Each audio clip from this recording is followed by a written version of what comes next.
Senhores telespectadores, abrimos mais uma vez a nossa sala de conversa para um papo sobre um assunto que interessa à comunidade.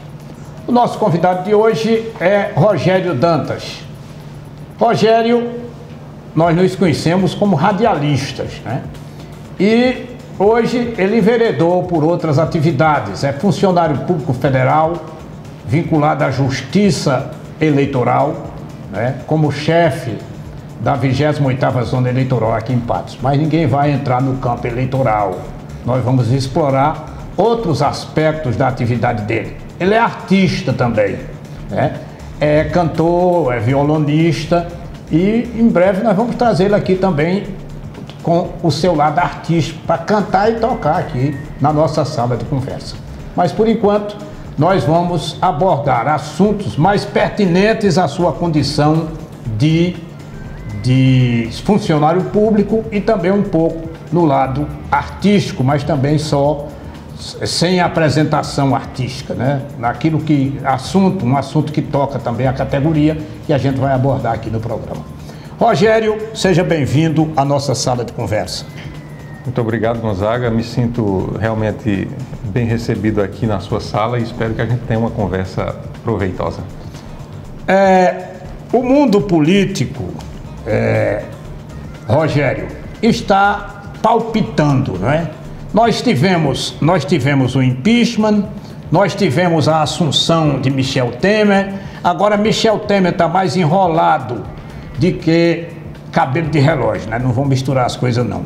Enrolado com essas acusações contra os seus ministros, já perdeu em 6 meses 6 ministros. Como é que você está vendo o momento político nacional? Bastante conturbado, mas penso que uma solução seria muito prática e simples de ser tomada. Me lembrei de Rui Barbosa: para os males da democracia, mais democracia. Quem tinha que decidir isto, Gonzaga, era o povo, numa nova eleição. Esse país vai passar mais 2 anos de turbulências políticas e, necessariamente, por conta desses problemas políticos, a economia não se ajusta. E quando a economia não se ajusta, isso é uma relação de mão dupla. Já prometeu esse ajuste para 2017, já estão dizendo que não é possível em 2017, né? Então, mas continue com a sua alternativa lá. Se não há boa economia, se tem má política, porque a instabilidade reina. Se não se tem boa política, não se tem boa economia. Então, me parece que a melhor ideia, pelo menos é assim que imagino, a melhor resolução, a melhor resolutividade para esse problema político é dar ao povo a condição de dizer que destinos deseja. Agora, nós vemos o governo de Michel Temer, como bem dito por você, em 6 meses com afastamento de 6 ministros, o último numa demonstração clara de tráfico de influência, inclusive, conforme dito pelo próprio ministro que foi demitido, ou que pediu demissão, no caso o Calheiro, com uma certa interferência do presidente da República, né? E nós estamos diante desse quadro de instabilidade política, ao passo em que no Congresso Nacional medidas avançam de natureza importante, né? Questões importantes são tratadas no Congresso Nacional e as pessoas estão assim meio que perdidas. A revelia do que vem acontecendo. Eu imagino que uma solução boa seria dar ao povo a condição de dizer o que deseja. Agora, eleições diretas passaria por uma renúncia de Michel Temer, né? Ou então por uma cassação via justiça de seu mandato até o final do ano, né?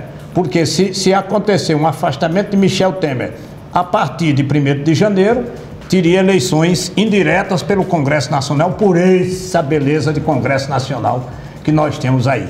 Então, você acha possível a alternativa de afastamento de Michel Temer ainda até o final do ano? A ação que corre no TSE, que trata exatamente das questões relativas à manipulação de valores na prestação de contas da chapa Dilma Temer, está em fase de ultimação. Eu não sei se até dezembro o TSE consegue fazer esse julgamento. Antes do recesso, né? O recesso começa em 20... Dia 20 de dezembro. 20 de dezembro. Teria que ser até 20 de dezembro ter uma solução. Acho pouco provável que isso ocorra. Acho pouco provável que isso ocorra.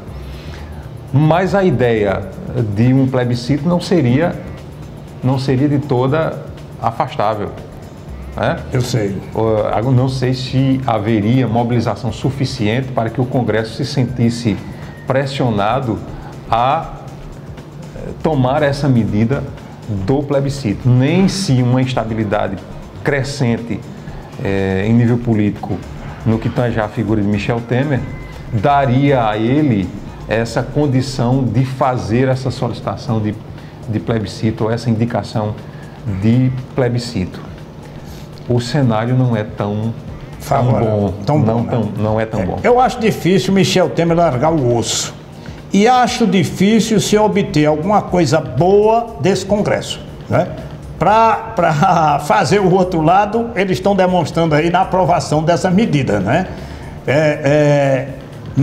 Não adiantou a pressão que se fez até agora. O Congresso está aí na iminência. O Senado já aprovou em primeiro turno, está dependendo apenas de uma votação em segundo turno, que marcha para acontecer. Isso aí eu acho que hoje a gente vai ter, inclusive a gente vai abordar daqui a pouco essas questões, a gente vai trabalhar diante do fato consumado. Né? Essa é que é a realidade. Porque eu acho difícil eles largarem o osso. Inclusive porque tem por trás dele muitos outros interesses. Né? Exatamente. Porém, nós sempre enxergamos e sempre assistimos o Congresso agir de certa maneira condicionado pelas mobilizações populares. Começa a se gestar no seio da sociedade uma certa mobilização. E agora algumas instituições estão se apresentando como atores deste novo movimento e querem dar um dinamismo maior a essa movimentação. Diga-se, por exemplo, a Associação dos Magistrados do Brasil, o Ministério Público em seus níveis federais e estaduais. Estão se apresentando, inclusive há uma mobilização convocada por essas categorias para o próximo dia 3 de dezembro. Então, se essa movimentação for crescente, Gonzaga, como foi crescente aquela movimentação em torno do impeachment de Dilma Rousseff, a instabilidade vai aumentar e muito. Vai aumentar e muito. Eu estava pensando assim comigo, eu imagino que o povo está com um certo torpor, está assim na embriaguez, está na embriaguez da ira, na embriaguez da ira dirigida ao Partido dos Trabalhadores, porque foi um partido que durante muito tempo, enquanto não esteve no poder, sustentou a bandeira da ética e da probidade, e quando chegou ao poder, embora tenha feito grandes avanços nas áreas sociais, mas foi uma catástrofe sob o ponto de vista da probidade e da ética. Frustrou todos que acreditaram nele. Né? As pessoas estão no torpor e na embriaguez dessa ira e não estão analisando com total discernimento e com total frieza o que está sendo gestado no Congresso Nacional. Diga-se a PEC, se tentou até outro dia fazer a anistia ao Caixa 2. Se tentou, é como se estivessem dando um tapa na nossa cara. Que não era só uma anistia a Caixa 2, né? Era uma anistia praticamente a toda a safadeza, o recebimento de propina. Vale daqui para frente quem fizer. O que nós fizemos aqui. Justamente, era praticamente isso que eles queriam, né? É um tapa, mas aí foram demovidos dessa ideia, inclusive porque uma certa pressão política dentro do próprio Congresso, porque não se sentiram à vontade para fazer essa palhaçada. Então, se o cenário político continuar evidenciado dessa maneira e as instituições tomarem o seu papel de também serem partícipes das vontades populares, eu imagino que essa instabilidade vai crescer. E ela vai, de certa maneira, condicionar, sim, a ação do Congresso e a ação da presidência. Com relação à PEC 55, já fica meio imprensado, né? Porque parece-me que eles marcaram a votação para a próxima votação, dia 13 de dezembro, né? Nós temos 15 dias para mobilizar esse país, para tentar demover os senadores que por 61 votos, né, 61 votos contra 14 aprovaram recentemente, muito recentemente, aprovaram em primeiro turno, né? Então, eu acho aí muito imprensado. Agora vem outros projetos por aí, vem outras coisas por aí, inclusive o próprio posicionamento, como a gente analisava ainda há pouco, de Michel Temer, né? Michel Temer como alternativa de poder hoje, né? Que parece que é frustrante essa sua atuação. Mas, abstraindo aí o momento político, vamos para uma vamos dizer assim, das motivações para esse momento político. A chamada PEC 55. Por que é que o movimento, principalmente partindo dos funcionários públicos, é tão contra a PEC 55?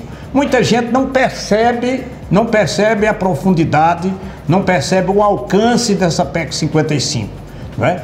Então, por que essa reação do movimento sindical, principalmente do movimento sindical de funcionários, com relação à PEC 55?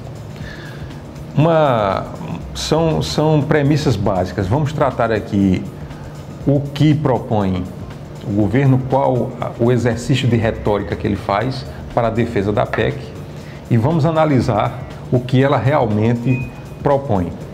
Ora, ninguém em sã consciência é contrário à lógica de que você só pode gastar aquilo que ganha. Eu não posso gastar mais do que eu recebo. Essa lógica é elementar.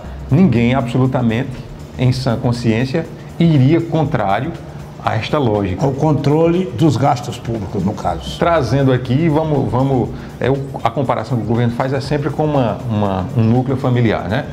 Você tem a sua casa, você recebe X, então você só pode gastar X para pagar as suas contas e viver em regularidade financeira. O que é que o governo diz? Olha, o Estado, a União, está gastando mais do que arrecada. Há um excesso de gastos. Ele aponta necessariamente que há um excesso de gastos. Ele não aponta que há uma queda de receita. Certo. Então, a primeira inconsistência vem daí. O governo federal gasta mal. Onde? O que a PEC propõe é que se congele os gastos de natureza primária. Os gastos de natureza primária são aqueles relativos também à saúde, à educação, a programas sociais, à previdência, inclusive a definição de percentuais de reajuste para o salário mínimo, né, que nos últimos 12 anos tiveram ganho real, ao invés de só ter restabelecido a inflação. Recuperação da inflação. Teve a recuperação da inflação e mais um plus de ganho real. Com essa PEC, o que é que acontece? Nós desvinculamos os percentuais de educação e saúde. O atual regime fiscal garante que em educação se aplique um mínimo de 18%. Na saúde, um mínimo de 15%. De modo que, todas as vezes que a arrecadação cresce, eu posso gastar um pouco mais também em equivalência com o que eu ganhei, eu posso gastar mais também um pouquinho na saúde e na educação. O que é que a PEC faz? Ela desvincula essa relação de receita e despesa. Eu congelo os gastos, agora a linha continua horizontal, não crescente, e o gasto e a receita, ela pode crescer. A pergunta que nós do Serviço Público Federal fazemos, e qualquer cidadão que procure observar bem o que propõe a PEC, é a educação, é a saúde, a responsável pelo desequilíbrio fiscal? Ou nós temos outras questões que forçam o desequilíbrio fiscal? Essa relação de gastar mais do que arrecada. Eu quero crer que não sejam os 18% da educação e os 15% da saúde e outras rubricas destinadas a serviços ou programas sociais os responsáveis pelo desequilíbrio fiscal. Nós temos praticamente dormitando no CARF, que é um órgão da Receita Federal, multas aplicadas a grandes empresas, o Conselho de Administração de Administração Fiscal, né? De recursos fiscais. Nós temos lá dormitando em multas a grandes empresas que ainda não estão executadas